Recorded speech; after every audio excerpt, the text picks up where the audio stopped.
G20 anti-corruption ministerial meeting in physical format. You are meeting in Kolkata, the city of Nobel laureate Gurudev Rabindranath Tagore. In his writings, he had cautioned against greed because it prevents us from realizing the truth. The ancient Indian Upanishads also wished for Ma Grada, meaning let there be no greed. Friends, the impact of corruption is felt the most by the poor and the marginalized. It affects resource utilization. It distorts markets. It impacts service delivery. And ultimately, it diminishes people's quality of life. In the Arthashastra, Kautilya asserts that government's duty is to enhance the state's resources to maximize the welfare of its people. Achieving this goal requires combating corruption, and that is why fighting corruption is our sacred duty to our people. Friends, India has a strict policy of zero tolerance against corruption. We are leveraging technology and e-governance to create a transparent and accountable ecosystem. Leakages and gaps in welfare schemes and government projects are being plugged. Hundreds of millions of people in India have received direct benefit transfers into their bank accounts.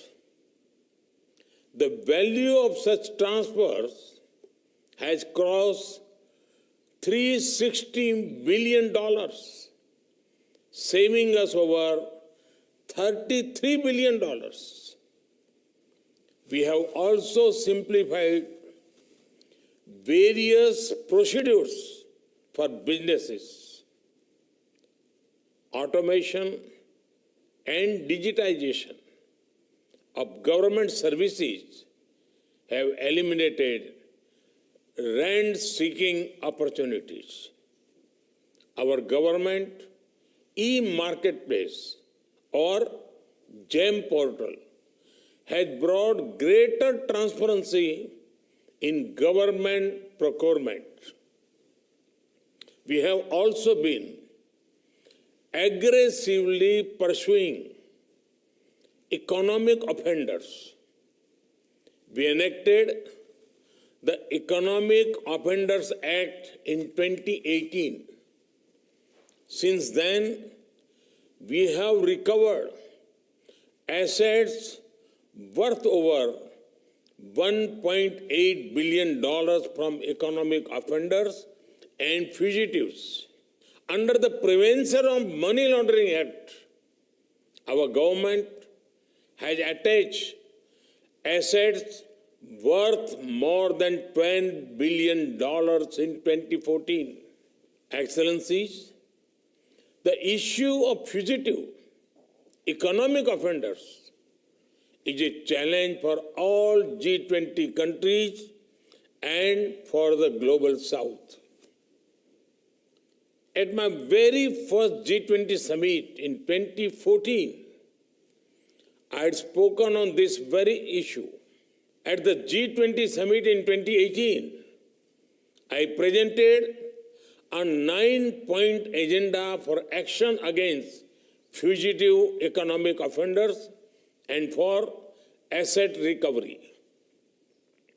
And I'm pleased to note that decisive steps are being taken by your group.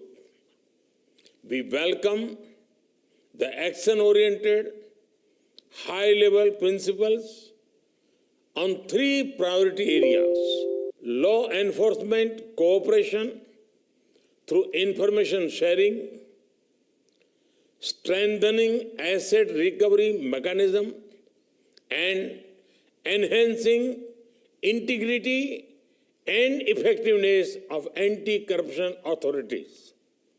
I am glad that an understanding has been reached on informal cooperation between law enforcement agencies.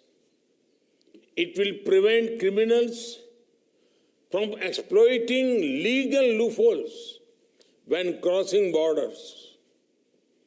Timely asset tracing and identification of proceeds of crime is equally important. We also need to encourage countries to enhance the domestic asset recovery mechanism. To expedite the recovery of foreign assets, G20 countries can set an example by using non-conviction-based confiscations. This will ensure swift return and extradition of criminals after due judicial processes. And it will send a strong signal about our joint fight against corruption. Excellencies, as G20, our collective efforts can significantly support the fight against corruption. We can make a difference through enhanced international cooperation and implementation of robust measures that addresses the root cause of corruption. We also need to give due regard to the role of audit institution in our fight against corruption.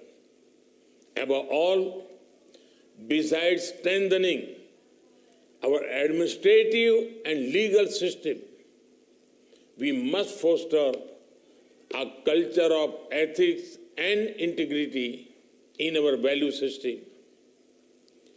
Only by doing so can we lay the foundation for a just and sustainable society. I wish you all a productive and successful meeting. Namaskar.